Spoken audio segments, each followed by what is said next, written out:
কেমন আছেন সবাই? আশা করি সবাই ভালো আছেন। আজকে আবারও হাজির হচ্ছে একটা গুরুত্বপূর্ণ গাণিতিক সমস্যার সমাধান নিয়ে, যেটি বিপিএসসি এর হোম ইকোনমিক্স 2024 এর নিয়োগ পরীক্ষায় এসেছিল। কী বলেছে এই গাণিতিক সমস্যাটিতে? যে যদি এক্স এলিমেন্ট অফ এন, অর্থাৎ এক্স যদি এন এর উপাদান হয়, এখানে এন হচ্ছে ন্যাচারাল নাম্বার অর্থাৎ স্বাভাবিক সংখ্যা, সাজ date 13 less than x less than 17, যেখানে এক্সের মানটা হবে 13 এর থেকে অর্থাৎ 13-এর থেকে বড় এবং 17-এর থেকে ছোট এবং মৌলিক সংখ্যা, এবং এক্সের মানটা অবশ্যই কী হতে হবে? মৌলিক সংখ্যা হতে হবে। তবে নিচের কোনটি সত্য? যদি এই কন্ডিশনকে মেনে চলে তবে নিচের কোনটি সত্য? এখানে 4টি অপশন দেওয়া রয়েছে, সেটা আমাদেরকে নির্ণয় করতে হবে। তো এখানে এক্সের যে মানটা, এটা কীভাবে দেওয়া আছে? সেট গঠন পদ্ধতিতে দেওয়া রয়েছে। এটাকে আমাদের কী করতে হবে? তালিকা পদ্ধতিতে রূপান্তর করতে হবে। তাহলে প্রথমে এখানে কয়েকটা জিনিস জানা দরকার, সেটা হচ্ছে স্বাভাবিক সংখ্যা কাকে বলে। এই যে এখানে N, x element of N, N হচ্ছে কি? Natural number. এখানে আমাদের জানা দরকার স্বাভাবিক সংখ্যা কাকে বলে। তারপর হচ্ছে কি?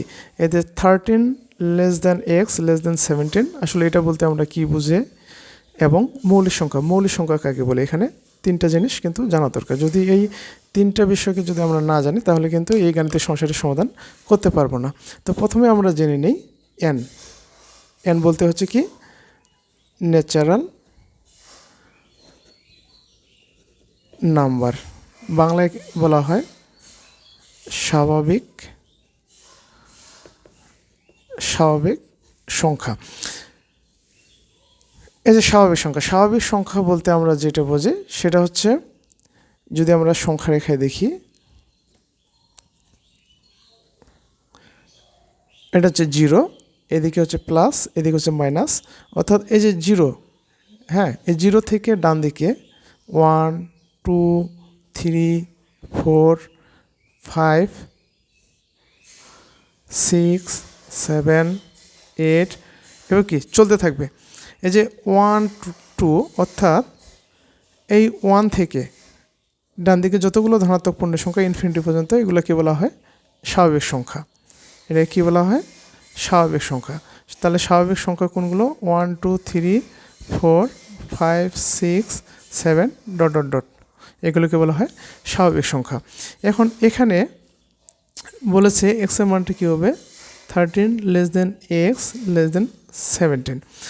এটার অর্থ হলো এই এক্সের মানটা হবে 13-এর থেকে বড় এবং 17-এর থেকে ছোট। তাহলে 13-এর থেকে বড় কি? 14। 13 থেকে বড় কি? 14 15 16। তাহলে কি এই 13-এর থেকে বড় হচ্ছে 14 15 16, আর 17 থেকে ছোট কি? এগুলো ছোট না? এক্সের মানটা যেহেতু বলছে কি 13-এর থেকে বড় এবং 17-এর থেকে ছোট, এখানে যদি আমরা 13 নিই, এরপরে কী হয়? 17। কিন্তু এখানে যেটা বলছে 13-এর থেকে কী হতে হবে? বড় হতে হবে এবং 17-এর থেকে ছোট হতে হবে। তাহলে এই কন্ডিশন দিয়ে এদেরকে বোঝানো হয়। 13কেও বোঝায় না, 17কেও বোঝাবে না। ঠিক আছে? এখানে ভগ্নাংশ নেওয়া যাবে না, কেননা এখানে বলেই দিয়েছে যে এক্স হচ্ছে কি? স্বাভাবিক সংখ্যার উপাদান। আর স্বাভাবিক সংখ্যা কি? এগুলো সবসময় পূর্ণ সংখ্যা হয়। ঠিক আছে? তাহলে আমরা এই যে কন্ডিশন, এই কন্ডিশনটাকে যদি আমরা এ দিয়ে প্রকাশ করি, তাহলে এই কন্ডিশন অনুসারে আমরা এ এর যে উপাদান পাবো সেগুলো হচ্ছে কি? 14 15 16। এখন এই 3 নম্বর যে কন্ডিশনটা এখানে দেওয়া রয়েছে, এটা বলছে কি? মৌলিক সংখ্যা। এখন আমরা জেনে নিই মৌলিক সংখ্যা,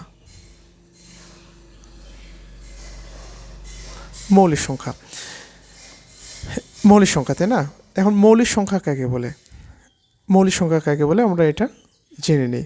মৌলিক সংখ্যা আমরা দুইভাবে বলতে পারি। এক হচ্ছে যে সকল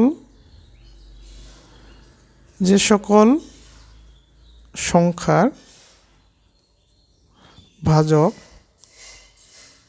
সংখ্যা কেবল দুটি, তাদেরকে মৌলিক সংখ্যা বলে। আচ্ছা, যে সকল সংখ্যার ভাজক সংখ্যা কেবলমাত্র কি? কেবলমাত্র দুটি। যেমন উদাহরণ দেই, যেমন 2, 2কে কী দিয়ে ভাগ দেওয়া যায়?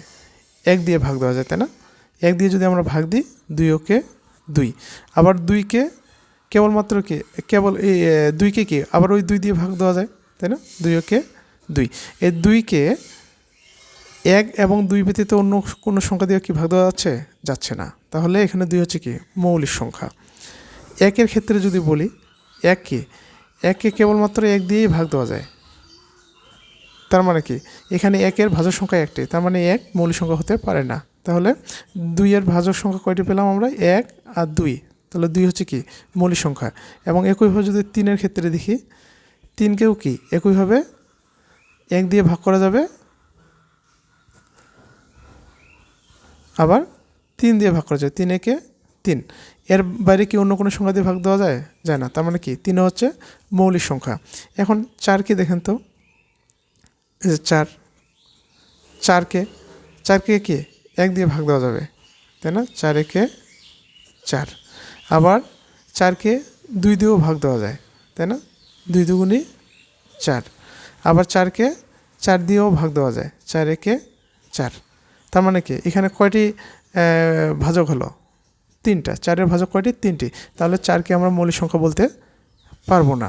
ঠিক একইভাবে যদি আমরা 5কে দেখি, এই যে 5কে কি 5কে 1 দিয়ে ভাগ দেওয়া যায়, তাই না? 5 একে 5, আবার 5কে 5 দিয়ে ভাগ দেওয়া যায়, 5 একে 5। এর বাইরে কি অন্য কোনো সংখ্যা দিয়ে ভাগ দেওয়া যাচ্ছে না। 2 দিয়ে যাবে না।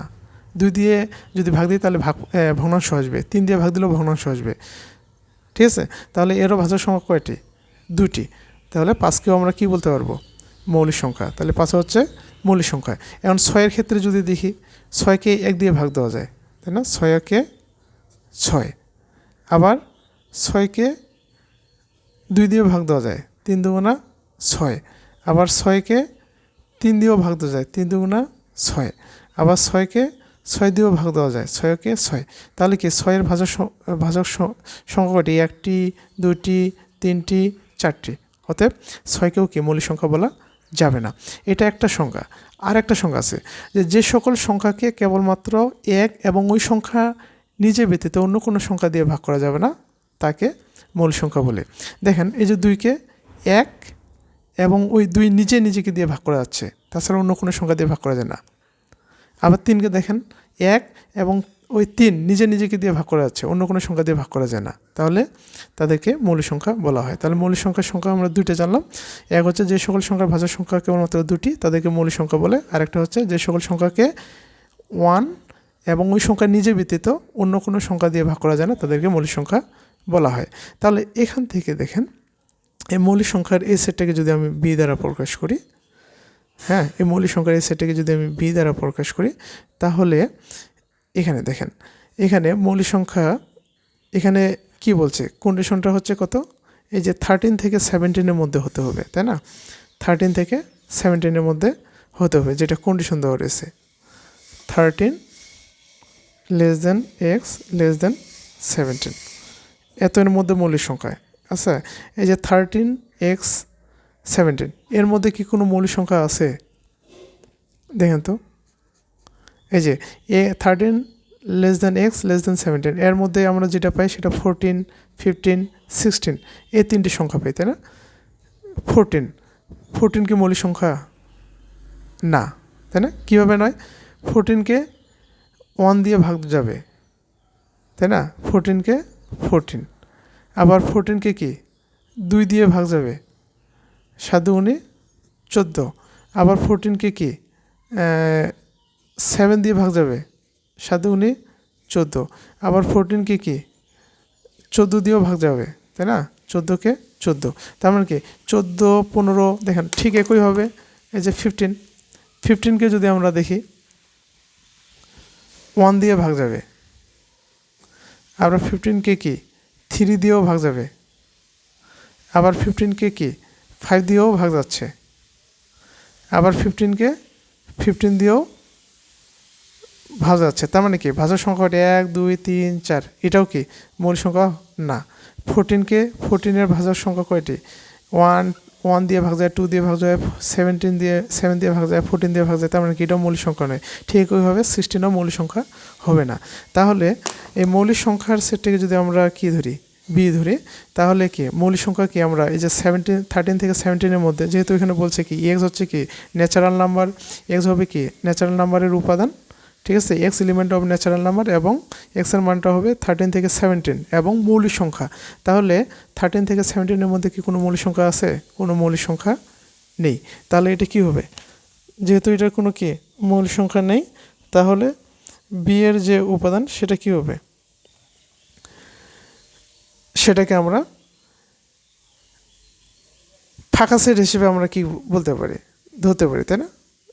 নেই মানে কি? নেই মানেই তো ফাঁকা সেট, এটা অথবা এটা। তাহলে এখন যেহেতু এখানে এবং আছে, এবং মানে কি ইন্টারসেকশন, ঠিক আছে, তাহলে এখান থেকে দেখেন A intersection B, A intersection B, A intersection B, এর উপাদান হচ্ছে কি 14, 15, 16, আর বি এর যে উপাদান সেটা হচ্ছে কি ফাঁকা সেট। যে আর ইন্টারসেকশন অর্থ হলো কমন। দেখেন এ ইন্টারসেকশন বি, এ এবং বি এর মধ্যে কি কোনো কিছু কমন আছে? কমন নেই। তাহলে কি হবে? ফাঁকা সেট। ঠিক আছে, ফাঁকা সেটকে এইভাবে অথবা এইভাবে প্রকাশ করতে পারি। আবার দেখেন এর যে উপাদান, এর উপাদান কি 14, 15, 16, তাই না? এটা। এখন আরেকটা কথা বলি, এখানে যদি আপনি যদি এভাবে ধরে নেন, ঠিক আছে, যে বি এর উপাদানগুলোকে আপনি একবারে মৌলিক সংখ্যা 17 পর্যন্ত ধরে নেবেন, ঠিক আছে, এইভাবে ধরে নিতে পারেন, তাহলে এখানে বি এর যে মানটা পাবেন সেটা হচ্ছে কি, যদি শুধুমাত্র মৌলিক সংখ্যা যদি ধরে নেন, এই কন্ডিশনটাকে যদি না ধরে নেন, তাহলে মৌলিক সংখ্যা এখানে কী পেতে পারেন 2, 3, 5, 7, 11, হ্যাঁ 13, তারপর কি 17, 15 তো না, 16ও না, 17, হ্যাঁ 17 পাবেন। এত যদি আপনি শুধুমাত্র মৌলিক সংখ্যা হিসেবে ধরে নেন, তাহলে আপনি এই যে মানটা এটা পাবেন বি এর, এটাকে যদি আমি বি সেট ধরে নিই, তাহলে সেই ক্ষেত্রে যেটা দাঁড়ায় সেটা হচ্ছে কি বি এর তাহলে মানটা কি দাঁড়ায় এখানে এইভাবে দাঁড়ায় 2, 3, 5, 7, 11, 13, 17। আপনি যদি এটাকেও ধরে নেন, ঠিক আছে, এখানে আপনি বিটাকে বি এর মানটাকে এটা ধরে নিলেন, তারপরে দেখেন তো এই যে এ এবং বি, আচ্ছা আমি এখানে ধরে নিই এ এবং বি, এ হচ্ছে কি 14, 15, 16, 2, 3, 5, 7, 11, 13, 17। এখানে দেখেন এটা এই যে 14 কি এখানে আছে? নাই। 15 এখানে আছে নাই। 16 এখানে আছে কি? নাই। এখানে 2 আছে, নাই। এখানে 3 আছে কিন্তু এখানে 3 নেই। এখানে 5 আছে, এখানে 5 নেই। অর্থাৎ এখানে যেটা আছে এখানে সেটা নেই, এখানে যেটা আছে এখানে সেটা নেই। তাহলে এ ইন্টারসেকশন বি, এটা যে মানটা দাঁড়ায় সেটা হচ্ছে কি ফাঁকা সেট।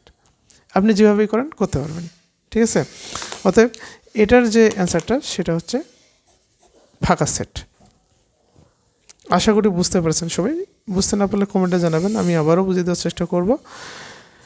ধন্যবাদ সবাইকে, আজকে এই পর্যন্ত। আবার দেখা হবে পরবর্তী ক্লাসে। ততক্ষণে ভালো থাকবেন সবাই। আমার এই ভিডিওগুলো যদি আপনাদের ভালো লেগে থাকে তাহলে অবশ্যই লাইক, কমেন্ট, শেয়ার করবেন। ইউটিউব থেকে বিবি ম্যাথ একাডেমি ইউটিউব চ্যানেলটি সাবস্ক্রাইব করে দেবেন। তো আজকে এই পর্যন্ত, ঠিক আছে, ভালো থাকবেন সবাই।